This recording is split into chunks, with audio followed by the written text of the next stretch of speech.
আল্লাহ তাআলার অশেষ মেহেরবানিতে আমরা আজকে ভিন্ন একটা মোড়কে ঈদ উদযাপন করতে যাচ্ছি, ঈদ উল ফিতর।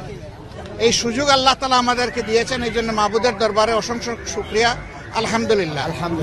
যাদের ত্যাগ এবং কুরবানির বিনিময়ে জীবন এবং যাদের আহত পঙ্গু হওয়ার বিনিময়ে আজকের আমাদের এই ঈদ, আমি মহান মাবুদের দরবারে দোয়া করি আল্লাহ তাআলা যারা নিহত হয়েছে তাদেরকে শহীদ হিসাবে কবুল করুন, আর যারা আহত এবং পঙ্গু হয়েছে আল্লাহ তাআলা তাদেরকে সুস্থতার নিয়ামত দান করুন।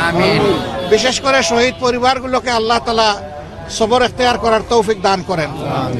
ঈদ অবশ্যই খুশির এবং আনন্দের। আল্লাহ তাআলার পক্ষ থেকে মুহাম্মদুর রাসূলুল্লাহ সাল্লাল্লাহু আলাইহি ওয়াসাল্লামের উম্মতের জন্য দুইটা ঈদ আল্লাহ তাআলা বিশেষভাবে উপহার দিয়েছেন, কিন্তু বাংলাদেশে আজকের ঈদটা একটু ভিন্ন।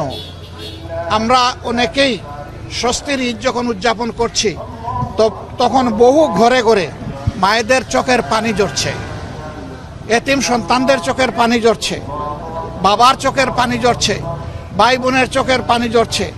এই পানিগুলা কেন ঝরছে আমরা সবাই জানি। যারা এ অপকর্ম করেছে আল্লাহ তাদেরকে হেদায়েত দান করুন।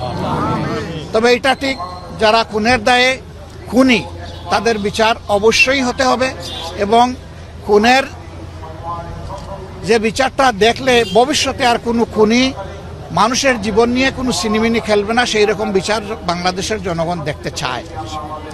যদি ক্ষতিগ্রস্ত পরিবারগুলো, আহত এবং পঙ্গু লোকগুলো তারা যদি দেখে যে তারা সত্যিকারের বিচারটা পেয়েছে, হয়তো বা তারা কিছু সান্ত্বনা পাবে।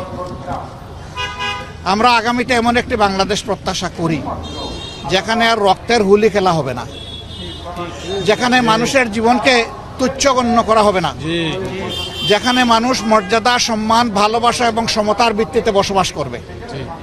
এখানে ধর্ম বিবেচনায় কোনো মানুষকে অপমান করা হবে না এবং তার অধিকার কেড়ে নেওয়া হবে না।